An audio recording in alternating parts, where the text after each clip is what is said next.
Oye País, buenas noches, Oye País, gracias por acompañarme en esta hora. Yo soy Rudy González.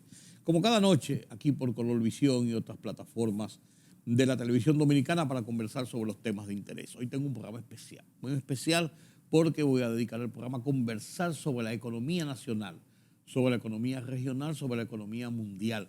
¿Qué pasó en el 2022? Cerramos bien, llenamos las expectativas, cumplimos con las metas que nos trazamos para el desarrollo, la reactivación definitiva de República Dominicana post pandemia.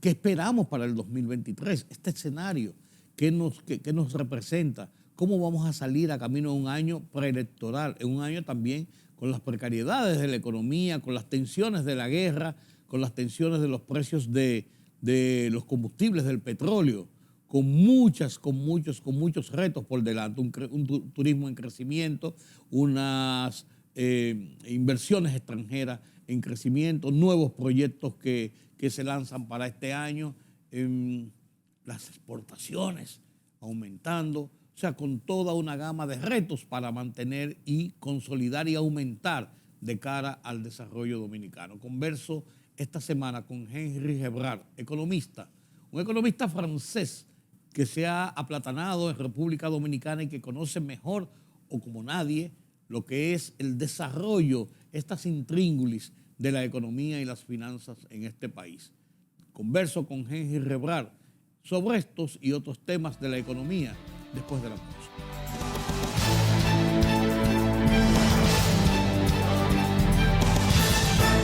La libertad solo reside en los estados en los que el pueblo tiene el poder absoluto. Por el respeto a los valores democráticos y la dignidad del pueblo dominicano, el rumbo de la tarde, plural, objetivo, comprometido siempre con la verdad. Con Georgie Rodríguez, Rudy González y Ramón Colombo. Los poderosos ya están en el aire.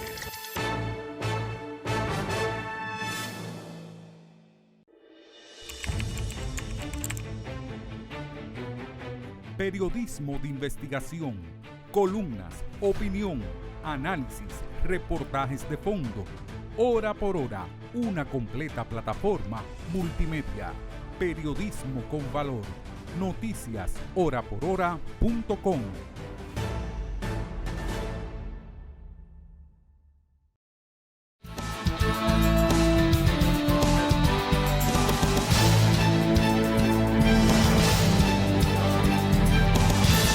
Comenzamos con Henry Gebrard, como le había anunciado previamente.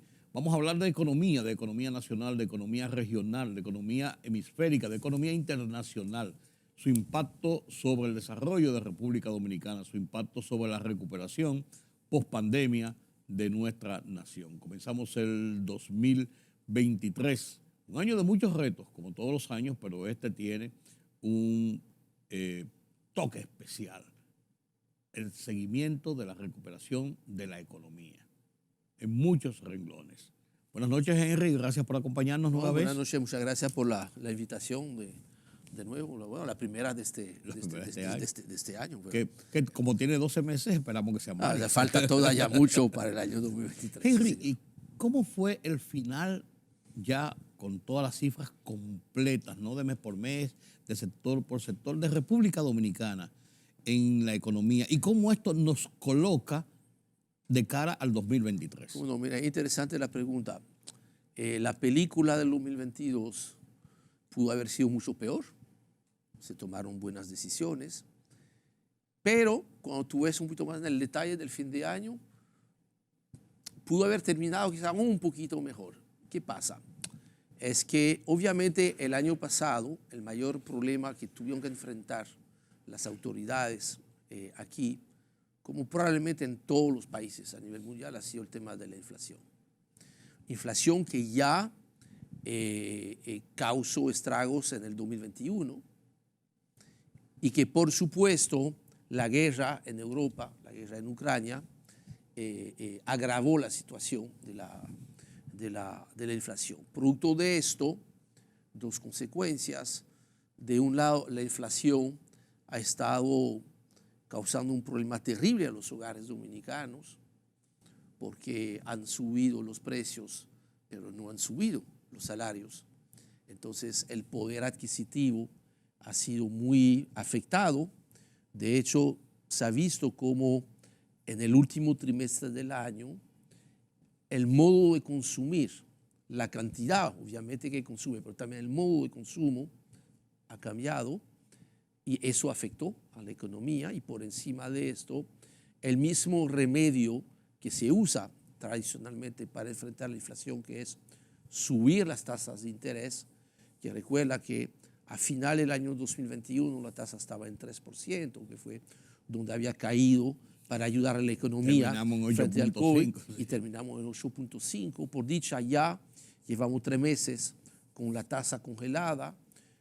Se vislumbra de que ahí se va a quedar, por lo menos lo que dicen los comunicados de la Junta Monetaria, y hasta albergamos la esperanza de que en la segunda mitad del año, en el último trimestre del año, pueda empezar a bajar un poquito la tasa de interés. Pero todo ha hecho que con la inflación y con la tasa de interés, el nivel de consumo ha bajado, el nivel de actividades se ha frenado a un punto tal que en el último trimestre del año el crecimiento fue apenas de un 3.3%, que es bajo para República Dominicana.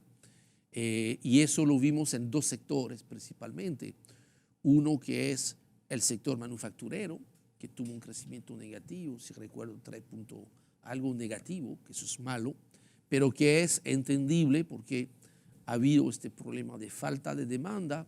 También se está frenando la economía afuera, entonces hay menos demanda por la parte de exportaciones, y probablemente la misma situación catastrófica en Haití, que es un cliente obligado de los puertos dominicanos. Y seguro. Y era, vamos a decir, seguro. Sí.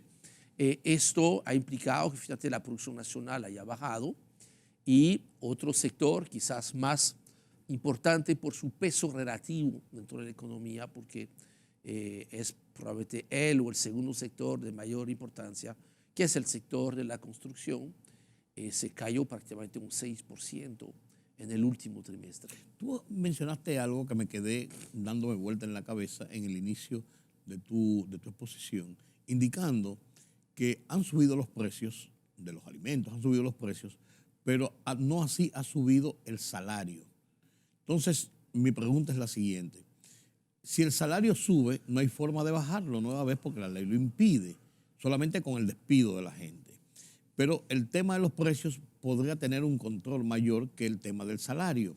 O sea, ¿cómo combinar, cómo conjurar esas dos situaciones reales de la realidad para enfrentar el tema inflación? Primero, lo que se ha hecho que fue correcto el año pasado, que ha habido, vamos a decir, una doble acción frente a la inflación. Primero, lo que clásicamente, tradicionalmente se hace, que es subir la tasa de interés, porque entonces se frena la demanda, se frena el consumo. Al frenarse las actividades se entiende que se frena la inflación, especialmente cuando la inflación es lo que decimos, ¿no?, de origen monetario, que es que se recalentó la economía, hay demasiado dinero en la calle, entonces hay que tratar de frenarlo. Ese es el mal menor. Sí, lo que pasa, obviamente, hubo algo de este componente, porque me imagino que no se le habrá escapado a la gente que una de las respuestas frente al COVID fue distribuir mucho dinero, que es emitir dinero. Sí. Lo que antes se llamaba inorgánico, en Estados Unidos le tiene un nombre muy bonito, que es quantitative easing, ¿no? Sí. Que es muy bonito, ¿no? Sí. Se oye bien. Sí, se oye bien, ¿verdad? Pero bueno, no es nada más que inorgánicos. Y de hecho, una parte más o menos significativa de la inflación a nivel global viene de ahí. Sí. Mucho dinero disponible para comprar, y la reapertura de los negocios después de haber cerrado por el COVID es mucho más lenta.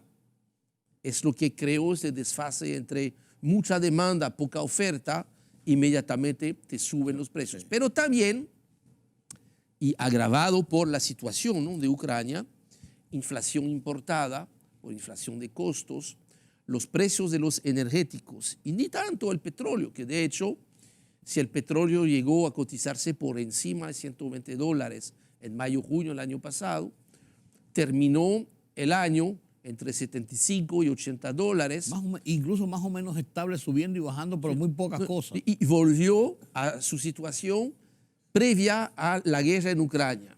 Entonces, ahora otros productos como el carbón mineral, como el gas natural, tuvieron subida muy superiores y lamentablemente, y es lo que más afectó a la República Dominicana, los precios de los alimentos a nivel global llegaron hasta hace 7 meses atrás a su nivel más alto de la historia.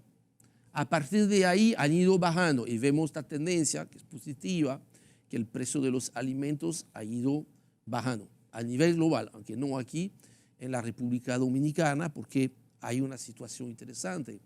Estaba viendo que uno de los pocos sectores, para no decir el único sector económico que aceleró su crecimiento durante todo el año pasado, y que bien que haya sido así, es la agricultura. La agricultura, que empezó tímidamente el año, terminó con fuerte crecimiento, acelerando, y a pesar de esto, los precios de los productos frescos, lo que realmente producimos aquí en República Dominicana, no han bajado. Una de las razones es ¿Por qué? la extraordinaria recuperación del sector turismo. O sea, lo que es bien allá también nos perjudica de este lado. Es que muchas veces en economía, cualquier noticia, cualquier acontecimiento es una moneda de dos caras. Sí. Tiene un lado bueno, un lado malo. Entonces, ahí ¿qué pasa? Que lo mismo que fue muy positivo para el consumidor, aunque no para el productor, que a raíz del COVID se cayó el turismo, tuvimos una abundancia de productos del campo. Y se mantuvieron en buenos precios. Y tuvimos precios muy por debajo de los precios que tuvimos todos que pagar a final del año pasado y todavía a principio de este año. De ahí pues la importancia este año de que se siga apoyando la producción nacional y en ese sentido el mecanismo que resultó ser para mí la decisión más acertada el año pasado en materia económica, que fue decretar el congelamiento de los precios de los combustibles, que yo al principio reconozco, hay que ser honesto, yo tenía ciertas reservas, porque tradicionalmente, mira, a los economistas no nos gustan los subsidios, etcétera, etcétera. Eso lo comentamos aquí el año pasado, recuerdo, claro. Y sin embargo, yo creo que hay que tener la honestidad de reconocer que si bien, y todo el mundo lo sabe, esta medida tiene un costo importante, porque solamente del lado de los combustibles, el año pasado se gastaron 35.000 millones de pesos que no fueron disponibles para invertir en salud, por ejemplo. Claro. Pero si eso es costoso, y lo es, tratemos de imaginar lo costoso, muchísimo más costoso que hubiese sido no tomar esta decisión. Traspasar los precios al consumidor. De hacer que, nada más para dar un ejemplo, esta semana, que no es tan grave como hace 6 meses atrás, pero solamente esta semana, con precios del petróleo que andan entre 75 y $80, hay que subsidiar por más de 500 millones de pesos semanal. Y para que tengamos una idea, en el caso del gasoil, que es tan sensible para el sector productivo, habría de aumentar en 60 pesos el galón de gasoil. ¿Tú te imaginas eso? La situación social hubiese sido peor entonces, que emitir esos subsidios. Esta decisión que se tomó el año pasado, que probablemente cuando a principios de marzo el presidente Abinader anunció esto, él tenía probablemente pensado lo que mucha gente pensaba en aquel momento. Bueno, la guerra de Ucrania va a durar 1, 2, 3 semanas, 4 semanas. Y volvemos a la normalidad. Y dentro de 3 meses volvemos a la normal. Y pues, bueno, no tenemos nada en el presupuesto para eso, pero lo tenemos que hacer. Terminó siendo que todavía estamos con eso e inclusive... Tenemos un año. un año e inclusive, pero eso es parte de las buenas noticias del 2023, en el presupuesto del año 2023 sí se consignaron 20.000 millones de pesos. Para subsidios. Sí, que es mucho mejor que el año pasado, que abrió el año en cero. Después hubo, sí, en el presupuesto complementario se pusieron 40. Los 40 terminaron siendo 35, más o menos. Entonces, este año hay 20. Para que tengamos una mejor idea, 20 mil millones de pesos, vamos a dividirlo entre 52 semanas, que normalmente tiene un año normal. Estamos hablando de un poquito menos de 400 millones de pesos semanales. Que es más o menos un promedio de cómo ha estado. Ya un poquito menos, pero más o menos un promedio. Sí, ya sobre la base del promedio del mes de enero, ya estaremos apuntando más bien una cifra entre 25 y 26 mil millones de pesos. Ya con toda seguridad, este año, en un presupuesto modificado o complementario, depende de cómo se quiera llamar, habrá probablemente que ponerle un poquito más de dinero ahí al subsidio de combustible, porque está muy claro. Henry. Habrá congelación de los combustibles, a menos que, pero está descartado, ¿verdad?, que se vuelvan a disparar hacia los 140, aunque, y con eso yo cierro la respuesta, el escenario base para este año, ¿cuál es? Se reabre China, que ya es una realidad. La reapertura de China es una realidad. La implicación de la reapertura de China, ¿cuál es? Vuelve a subir la demanda, se reanima la economía, la mayor, que más consume petróleo.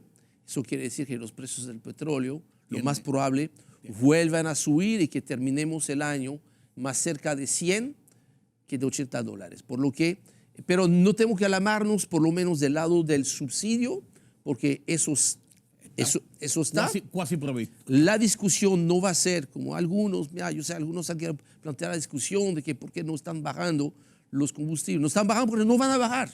Punto. Lo que la discusión va a ser, mira, que cuánto puede estar subiendo el costo del subsidio. Ahí va a estar la discusión. Henry, yo quería hacerte una pregunta para redondear lo que pasó en el 2022.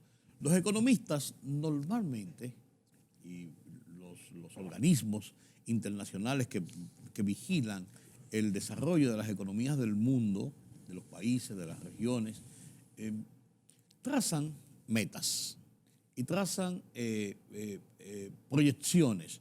Esto va a pasar así, esto va a ser así, y no es que sea un juego de ruleta rusa o una carambola, sino basado en realidades. Pero como estamos viviendo con años tan atípicos por esto de la pandemia... Sí, que no fue ruleta rusa, sino ruleta ucraniana. ¿No? Sí. Mi pregunta es la siguiente. En la visión de Henry Rebral, en su análisis día a día de la economía, ¿qué metas se cumplieron en lo que era esa proyección?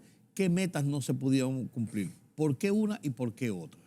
Es interesante, pero es cierto lo que tú dices. Mira, yo creo que una de las enseñanzas que nos han confirmado realmente, porque no es nuevo, pero yo creo que más en esos últimos 3 años, creo que una gran enseñanza para todos es que hay que tener mucha humildad a la hora de hacer proyecciones. Porque mire, no es que solamente uno se puede equivocar, siempre puede pasar. Claro. Pero lo que pasa es que cuando uno empieza a hacer las proyecciones, uno no tiene ni idea de lo que pudiese acontecer. Fíjate, mira, cuando proyectamos todos el 2020, que es hacia mitad del año 2018, todavía en diciembre de 2020, estando en la playa recibiendo el año nuevo, ¿quién iba a imaginarse lo que nos venía con el COVID? De que íbamos a cerrar el país y que entre abril y junio íbamos a recibir 0 turistas. Entonces, no, pues, por favor, o sea, con seriedad. Despierta. O sea, tampoco así, sino que ustedes alarmistas, complotistas, etcétera, etcétera. Eso pasó. Cuando terminó el año 2020 y que ya empezaba, ya estamos saliendo del COVID, algunos planteaban la posibilidad, o sea, ¿cuáles son las consecuencias del COVID? Y yo recuerdo el foro con colegas economistas que me afirmaban de que no puede haber inflación porque no hay demanda. Se olvidaron de que también, mira, que si no hay oferta, tú vas a tener inflación, porque por más que sea, por más que disminuya la demanda, la gente tiene que comer, vestirse, ir a trabajar y eso. Entonces, la demanda ahora, vimos que efectivamente la oferta también se podía pagar casi completa. Entonces tuvimos una inflación tan alta que nadie la tenía prevista. Eso fue el 2021. Vamos al 2022. Todavía en el mes de enero, nadie imaginaba posible que el ejército ruso entrara a Ucrania. Y mucho menos que esto se prolongaba. Se prolongaba. Entonces, y con las consecuencias que ha tenido. Entonces, tú dices, y eso es en el 2023. ¿Cuál va a ser cuál va a ser la sorpresa? Y vemos que en un caso como la República Dominicana, donde mal que bien se cumplen las proyecciones, porque mira, precisamente dando una respuesta a tu pregunta, el presupuesto 2022 se había proyectado, ¿verdad?, un crecimiento de un 5.5%. Se revisó a 5, se pensaba tener un poquito más de 5, terminó en 4.9, 4.95%. En 5%. Es lo mismo. Sí. ¿Ok? La inflación terminó un poquito más alta de lo que se pensaba con las proyecciones revisadas, aunque en el presupuesto original se hablaba entre 4 y 5, porque es la inflación normal acá, y terminamos más cerca de 8 que de 7. El tipo de cambio... No llegamos a 10 como temimos. No, el tipo de cambio, que antes era súper fácil prever. Yo recuerdo que cuando yo doy esas charlas de actuación económica, bueno, yo le pongo la diapositiva del tipo de cambio, pero mire, como siempre, una línea recta aburridísima, ¿no? Que eso cambió. Sí. Recuerden que se proyectó para el 2021, se proyectaba que el tipo de cambio iba a llegar a 64 por uno. Sí. Para el 2022, en el presupuesto, se proyectaba a cerrar entre 60 y 62. Sí. ¿Y qué ha pasado? Que en febrero del año pasado, y yo quiero decirlo porque parece que febrero de 2023 pinta igual. Quiero ser muy prudente porque, digo, hay que tener mucho cuidado con las proyecciones, más todavía con las proyecciones de tipo de cambio. ¿Qué pasó? Que el año pasado abrió el año como lo de siempre, iba subiendo de poquito a poquito, sí, el dólar, casi llegó a 58 pesos, que eso era lo que se pensaba la trayectoria normal, y ahí, pata atrás, como dicen en Francia, ¿no? En el mes de febrero, el dólar cayó 3 pesos. Y ahí descubrimos, todos, con estupefacción, ¿verdad? Porque nadie lo había imaginado, de que dentro de los perdedores de una apreciación del peso están todos los ahorrantes con sus fondos de pensiones. ¿Tú sí, recuerdas lo que pasó? Claro. El anuncio sí, de decir que no se pagó, ahí vino la hecatombe. Que yo recuerdo que a final de febrero yo estaba haciendo un grupo de empresarios a través del Zoom de todo el país. Así cerró el año, así se proyecta. Y al final, como a las 10 de la noche, un señor, creo que de Asua, me dice, pero señor, yo quiero hacerle una pregunta. ¿Usted me puede explicar por qué me han quitado dinero de mi cuenta de la AFP? Y yo sé, ¿de qué me están hablando? ¿Qué es eso? ¿Será posible esto? Y finalmente el señor dijo, no, mire, yo tenía tanto a principio de mes, ahora tengo menos. Pero verá, ¿qué habrá pasado? O sea, tiene que ver. Y efectivamente, yo recuerdo cuando empezó a crearse, mira, sí, casi un escándalo se armó con todo esto. Una bola de nieve corrió rapidísimo. Y efectivamente, mira, es que el 30% de los fondos de pensiones estaban invertidos en dólares, con una sola excepción, es muy interesante, que la única, y yo no sé si ahora cambió, pero la única AFP donde las cuentas no habían bajado era la AFP La Romana. ¿Por qué?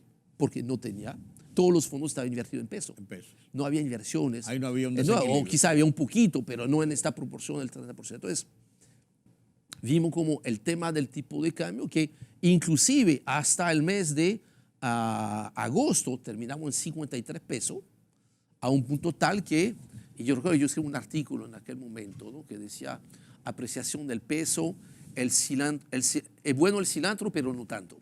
Quiere decir que, mira, obviamente era un reconocimiento a un buen desempeño de la economía dominicana, que estaba entrando muchos dólares, pero teníamos que tener cuidado de que una apreciación demasiado fuerte del peso dominicano pudiese impactar no solamente a los ahorrantes de las AFP, sino que dos sectores que han sido clave en la recuperación de la economía, uno que es zona franca, el otro es turismo, de seguir bajando el valor del dólar frente al peso, iba a entrar en zonas de turbulencias. A partir de ahí, pues mira, hemos visto cómo se volvió a acomodar. De hecho, terminamos el año en 56,41. Siguió subiendo en el mes de enero, como 40 centavos. Pero me sorprendió ver que durante el mes de febrero siguió la tendencia. Ha bajado tanto el dólar que ya borró en apenas 10 días en enero todo lo que había subido en el mes de enero y ahorita se encuentra por debajo de donde había cerrado en el mes de diciembre. Probablemente está influyendo en eso la emisión exitosa, ¿no?, de bonos soberanos, 1.800 millones de dólares, de los cuales había 700 millones en dólares. Y probablemente esto, los buenos números de zona franca, de turismo, las remesas que todavía se mantienen a un nivel muy alto. Entonces, tengo curiosidad de ver qué va a pasar en febrero, a ver si se va a desplomar como el año pasado, o si va a seguir, o si hay una nueva tendencia de que de nuevo vamos a tener una apreciación del peso. Entonces ve que algo que era tan fácil de prever como hasta el tipo de cambio, ya no lo es. Ya no lo es. Porque mira, puede subir, puede bajar, y creo que a fin de cuentas, y es una buena noticia probablemente para la República Dominicana, con un nivel tan alto de reservas que se han acumulado, más de 14.000 millones de dólares, un nivel histórico, creo que las autoridades del Banco Central están prácticamente en condiciones de poner el tipo de cambio donde entienden que es más conveniente para la economía. Y eso es bueno, Henry, vamos a hacer una pausa en este punto, con tu permiso y el permiso de ustedes, para, ya visto más o menos el panorama que nos ha precedido, pandemia, post-pandemia, el año pasado. Ahora, ¿cómo entramos? Aunque tú eres escéptico y no te gusta hacer esas proyecciones porque las variables son, pero hay que hacerlas. Lo que vamos a hacer es explicar sobre la base de este escenario, si pasan esas cosas, eso es lo que debe dar las cifras. Eso sí se sabe hacer, en eso podemos tener cierta certeza. El problema es la primera parte, porque ahí no la dominamos, ¿no? Vamos a hacer una pausa en este punto y entonces a la vuelta venimos a analizar el año 2023 y hacia dónde vamos. Permítame la pausa.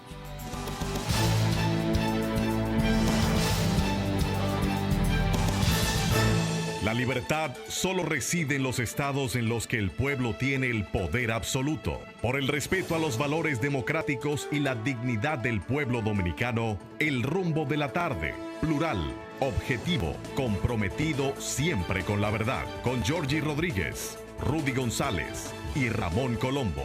Los poderosos ya están en el aire.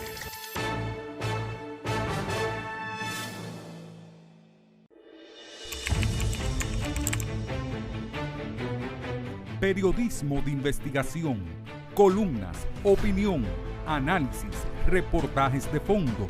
Hora por hora, una completa plataforma multimedia. Periodismo con valor. Noticias horaporhora.com.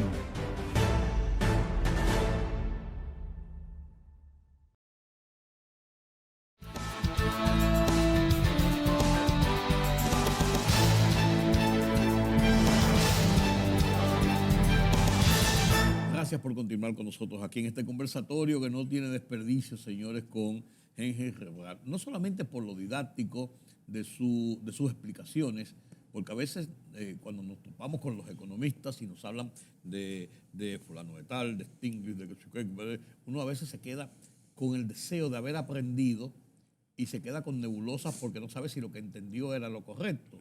Con Henry no tenemos ese problema y qué bueno tenerlo esta noche aquí con nosotros en Oye País para analizar ahora, después de haber visto lo que pasó, analizar qué podemos proyectar para el 2023. Y yo le pongo un punto de partida a Henry. Él decía en una parte de sus explicaciones en el segmento pasado que la reapertura, la vuelta de China al comercio, al negocio, a la producción, a la exportación china, va a dar un giro a lo que es la situación del movimiento de la economía a nivel mundial y, lógicamente, ahí estamos los dominicanos.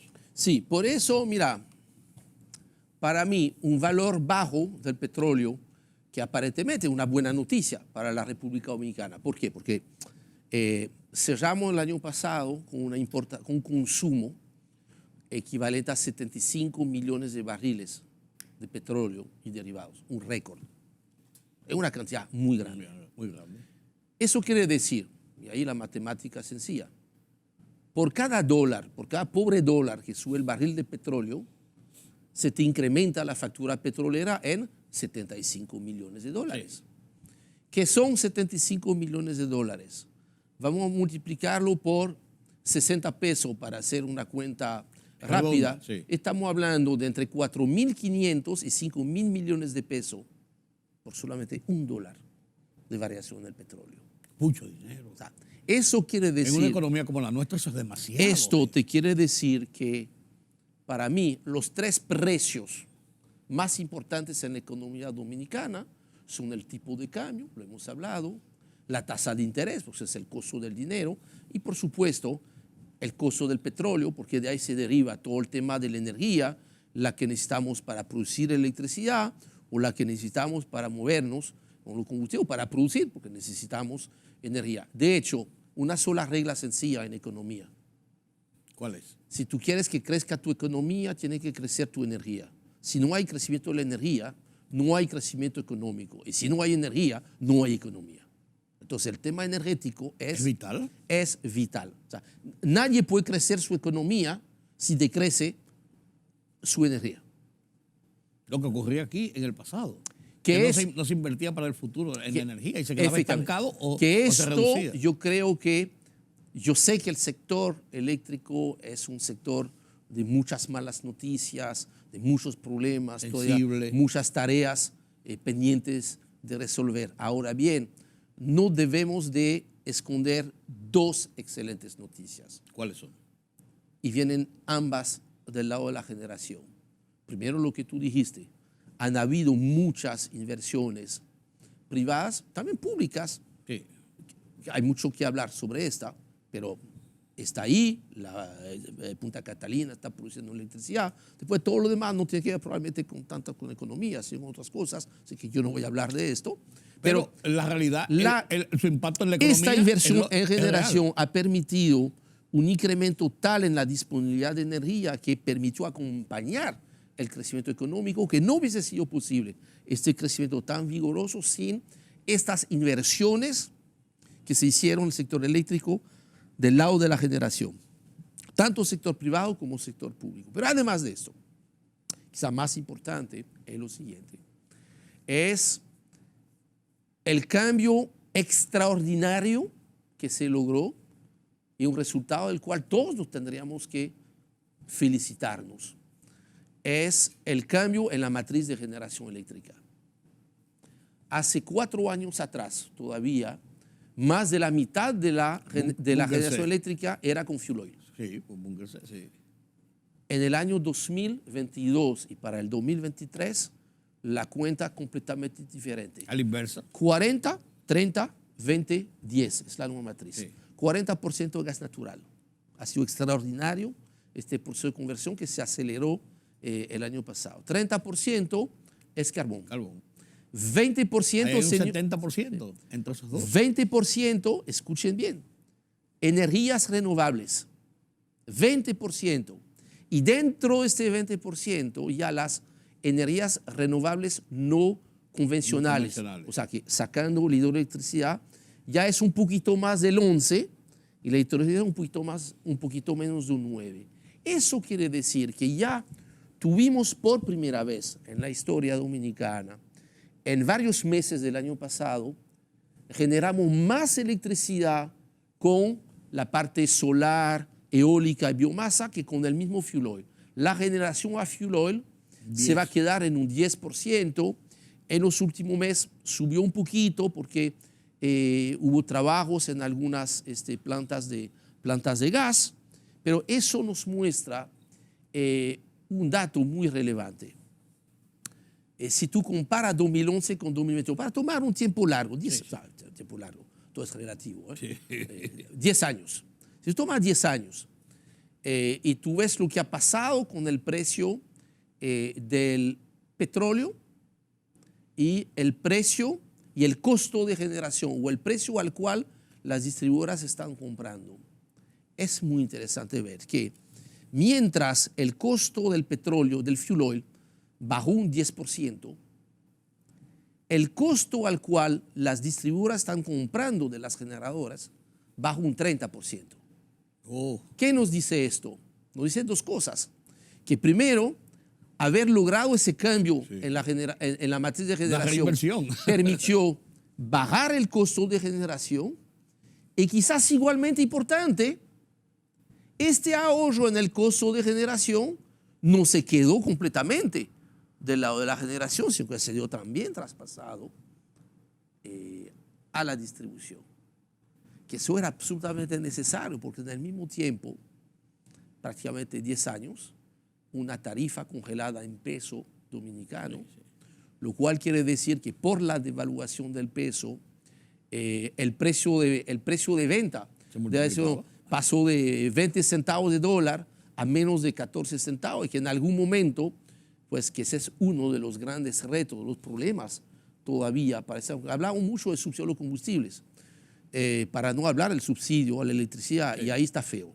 El asunto está feo porque prácticamente el precio al cual las EDES nos están cobrando la electricidad ni siquiera cubre lo que le cuesta comprar. Ahora, pero es muy fácil ahí nosotros dos hablar de esto. Y se lo mata cero, pero y el costo social. Efectivamente. O sea, porque hay que pensar en todo esto. Y tú te pones a ver esta situación a pesar de que efectivamente el año pasado, o sea, inclusive el año antepasado, o sea, desde octubre del 2021 hasta abril del 2022, se aumentaron las tarifas eléctricas. Sí. Que de no haberlo hecho, probablemente era absolutamente insostenible. Si hubiéramos estado en el nivel de antes de... No, era... de, o sea, de ya subsidiarlas. la única manera que hubiese tenido entonces el sector eléctrico de poder sobrevivir es despachar menos. Y ya saben, entonces... Los apagones. Volvemos a los apagones, problema social, problema económico. Entonces, eso pues nos muestra pues todo eso. Que despachar menos significa, y hay que explicarlo y hay que recordarlo, significa que se van a buscar las fuentes alternativas como las plantas eléctricas y entonces el alto consumo de combustible eso tiene un costo y todo más, lo que esto entonces, es más cara la sal que entonces, el chivo. con todo esto, las proyecciones básicas, crecimiento del PIB, es importante. No va a ser tan importante, pero resulta que lo es y un dato visible que es importante, ¿no? Entonces, en el presupuesto de este año se contempló un crecimiento de un 4.8% del PIB, o sea, muy parecido al 4.9% con el cual cerramos el año 2022. Ahora bien, eso fue basado en las proyecciones de mitad del año pasado, porque cuando se presenta el presupuesto al Congreso, que es en septiembre, tú estás con esas proyecciones. Ya en noviembre, y me imagino que ya en las próximas semanas, el gobierno prepara lo que se llama el marco macroeconómico plurianual, que no es más que las proyecciones para los próximos años, y cada 3 meses se va revisando. La última revisión para el crecimiento del PIB están hablando de un 4.5. No está muy lejos. Sí, no parece, sí. ¿Qué pudiera pasar? Es un asunto de matemática. Construcción, turismo y el resto. Construcción lo dio más o menos el 20% del tamaño de la economía. Empieza el año mal, Pero... Y cerró mal, cerró apenas Sí, no, en un día. ¿por qué cerró mal? Sí. Ahora, dos cosas. Primero, el último Consejo de Ministros en diciembre, el presidente Abinader fue muy claro con sus ministros. Mira, ya el presupuesto está aprobado, hay como 140 mil millones de pesos disponibles para gastos de capital. No esperen mayo, junio para ejecutar eso. Hay que empezar inmediatamente. Entonces, la manera en la cual se va a ejecutar el gasto desde el gobierno va a ser muy importante en la dinámica de crecimiento. Va a ser fundamental. Sí, sí. Y lo es en el sector de la construcción. Porque Ahora, incluso el gobierno, el Estado, es quien impone como el camino para el movimiento. y por eso necesitaba devolverle oxígeno al sector privado de la construcción. El sector privado de construcción fue doblemente afectado. La subida de la tasa de interés, que hace que es mucho más caro meterse en un proyecto o comprar un apartamento para financiarlo. Y dos, el costo de los materiales. Entonces, la decisión que tomó correctamente la Junta Monetaria, el Banco Central, que es de liberar 29 mil millones de pesos del encaje, con la prioridad al sector de la construcción. 19 mil, ¿verdad? 29. 29. No, para la construcción Sí. ¿Fue todo para la construcción? Inicialmente. Sí. Pienso que se va, Sí. porque es necesario que otras áreas también lo... Entonces, esta cantidad de dinero pudiese movilizar la construcción, de modo que, mira, calculando un crecimiento de un 5% en la construcción, por el 20% que representa, ya tú garantizas un punto de PIB. Sí. Vamos a buscar otro punto de PIB con el turismo. Turismo, obviamente, no va a poder crecer a la misma velocidad del año pasado, porque gran parte de este crecimiento era recuperación. La recuperación. Pero como todavía, y por eso era interesante ver las cifras, fíjate que Estados Unidos y Canadá, que ya ese fin de año está 100% recuperado, pero en diciembre no estuvo 100% recuperado durante todo el año. Cerramos el año 2022, a pesar de esta recuperación, todavía con 500.000 turistas por debajo del récord del 2018, que ya superamos en diciembre. Quiere decir que naturalmente uno pudiera aspirar a que superemos el mejor año del turismo que había sido hasta el momento el 2018 en el caso de esos turistas. Entonces, vamos a contar que el sector turismo pueda crecer un 10%. 10%. La proyección es hasta lógica en el ritmo que lleva. Sí, representando un 10% del tamaño de la economía, ahí tengo el otro punto. Ya tengo 2 puntos de crecimiento. El resto de la economía, que es un 70%, creció por debajo del 4% el año pasado. Esa es la realidad. Es difícil proyectar que se acelere el crecimiento porque Estados Unidos, que es un motor muy importante de la economía dominicana, va a tener un crecimiento entre 0.5, 1%, un poquito más, o sea, poco crecimiento. Entonces vamos a decir, mira, que vamos a lograr mantener este 4% de crecimiento. 4% por 70% es 2.8. 1 más 1 más 2.8 me da 4.8. Sí. O sea que si hacemos bien las cosas. Y si no hacemos bien, y si no se nos presenta otra guerra, otra situación mundial. Vamos a decir que si las condiciones actuales no cambian, es razonable pensar de que no va a caer debajo del 4% y probablemente esté mucho más cerca de 5% que de 4,5%, pero para eso necesitamos recuperar el sector de la construcción y que el turismo siga creciendo. Mantenga ese ritmo. Sí. ¿Qué es lo único muy grave que pudiese descarrilar esto? Todo nos viene de por fuera, básicamente. Uno es agravación de la guerra en Ucrania, que lamentablemente, Rudy, no podemos descartar esto. Sí. Ha estado latente todo el tiempo en que pueda haber una escalada mayor. Inclusive, viendo lo que está sucediendo en Europa, ayer el presidente Zelensky de Ucrania estaba en París precisamente y está solicitando que además de los tanques que se le está entregando, está pidiendo aviones. O sea, una profundización de la guerra. Estamos cada vez más cerca de una tercera guerra mundial si no le ponemos cuidado. Eso escapa completamente de nuestro control a la cara. Claro. Más probable, pero también con cierto grado de incertidumbre, y que nos tiene que preocupar, y sabemos que preocupa al presidente, porque en cada foro internacional lo recalca, es la situación en Haití. Mañana entra 1 millón de haitianos acá, o se impide que entra y ahí mueren miles de gente. Es una desgracia como quiera. Y perdemos el sector turismo. Sí. Entonces, el tema haitiano puede descarrilar. 3, y tuvimos un pequeño, probamos un poquito de eso el año pasado, el riesgo climático. Recuerda que el año pasado con Fiona fue la primera vez desde el 2004 que entrará directamente un ciclón. Sí. Pegó muy duro donde pegó.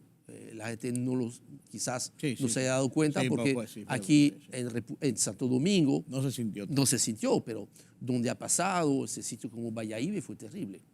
Entonces, esa es una realidad que está ahí, que es probable. O un desastre natural, como lo que están ocurriendo. Y la semana pasada nos llaman, pero también, se nos había olvidado eso. Un terremoto es posible. Y mire, señores, este drama tan catastrófico en Turquía, más de 20.000 muertos ahora y siguen contando. Entonces, eso nos dice que, mira, en condiciones normales hay que mantenerse positivo, pudiéramos tener un crecimiento, normalmente vamos a decir, regular, entre 4,5% y 5%. Inflación, la inflación sigue bajando. Cuidado con el tema de los alimentos. Ahí, el tema de inflación va a depender del manejo, que es complejo, que va a ser uno de los temas sensibles de este año, el aumento salarial. Sí. Bueno, es un tema que está ahí en discusión. Incluso la intranquilidad social con el tema de los médicos y la AFP y todo esto. Son punticos que podrían convertirse en un punto importante y trascendente. Sí, porque ahí de nuevo hay un tema de paz social que hay que poder mantener. Sí. Y yo creo que todos, en el fondo, debemos de reconocer que hay un problema con el salario. Sí, claro. También hay un problema con los precios. Sí. La vía es demasiado cara, ¿no? Pero en el interino, si bien, como digo siempre, ¿no?, los precios suben por el ascensor y los salarios por la escalera, si la consiguen, ¿no? Ese tema salarial creo que va a tener que ir más allá de lo que estaba previsto. Para lo que estaba previsto, cada 2 años, y tocaba en julio, ¿verdad?, la revisión del salario mínimo del sector privado no sectorizado, que sobre la base de lo que ha sido la inflación y la práctica de los años anteriores, no pinta bien. Yo veo difícil un ajuste que sea menor al 20%, que probablemente habría de hacerlo como se hizo la vez pasada, quizás en 2 partidas, darse cuenta de que a algunas empresas se les resulta más fácil hacerlo y que hay muchas empresas pequeñas que le va a ser muy cuesta arriba hacer este asunto salarial, y que muchas veces, ¿cómo se paga esto? O con una inflación adicional, pero como ya hay dificultades para seguir subiendo los precios, porque la gente no tiene, entonces la otra vía que me preocupa es que si no se hace inteligentemente el incremento salarial, se puede pagar con desempleo o con mayor informalidad. Informalidad. Entonces, es necesario el incremento salarial, definitivamente. Y yo creo que el sector empresarial lo entiende, porque la gente, los empleados, que son también los mejores clientes de la empresa, no tienen las condiciones, y allá la gente no tiene dinero para consumir. Y eso hay que entenderlo, porque hay que atenderlo, y es ahora que hay que hacerlo. Busquemos, tratemos de tener imaginación y busquemos quizás otros esquemas más flexibles para mejorar el nivel de ingreso de los trabajadores, de los empleados, porque solamente salario tiene un problema, que cargas sociales, pasivo laboral. Quizás haya que explorar, no sé, un mes 14, una porción de un mes 14. Cualquier cosa que sea posible. Que el costo que tenga la empresa le llegue completamente e inmediatamente al trabajador para sostener el consumo. Creo que vamos a tener que buscar un poquito más fuera del cajón la respuesta a esta necesidad. Hay que aumentar los salarios, pero va a ser muy difícil para las empresas pequeñas, que son las que sostienen ese movimiento. La República Dominicana. En ese escenario que tú planteas, yo, después de servida la mesa, cojo el salero y un poquito de pimienta y solamente lo aderezo recordando que 2023 es un año preelectoral. Es verdad. Y hay que ponerlo como un ingrediente ahí que puede ser bueno, pero que puede ser malo. Sí, tradicionalmente en un año preelectoral uno entendía que entonces va a haber poco gasto en la primera mitad del año y mucho gasto en la segunda. No va a pasar así. No necesariamente es así. No, esta vez no va a ser así, sí, porque hay que gastar muy temprano. Sí. Y con el tema del incremento salarial, obviamente, es una necesidad de hacerlo. Eso entra del marco de la discusión política. Sí, y probablemente en este sentido, hasta políticamente, quizás le convenga a que no se haga todo inmediatamente y que haya una parte ahora y una parte un poquito más tarde. Parte de la demagogia política. Gracias, Henry Reogal, por conversar con nosotros sobre estos temas. Qué edificante, qué ilustrativo lo que vivimos en República Dominicana y en el resto del mundo. La economía es la base del desarrollo y la base de la paz social, la base de la convivencia en una nación como República Dominicana. Gracias a ustedes por acompañarnos en esta noche. Yo soy Rudy González. Nos vemos mañana.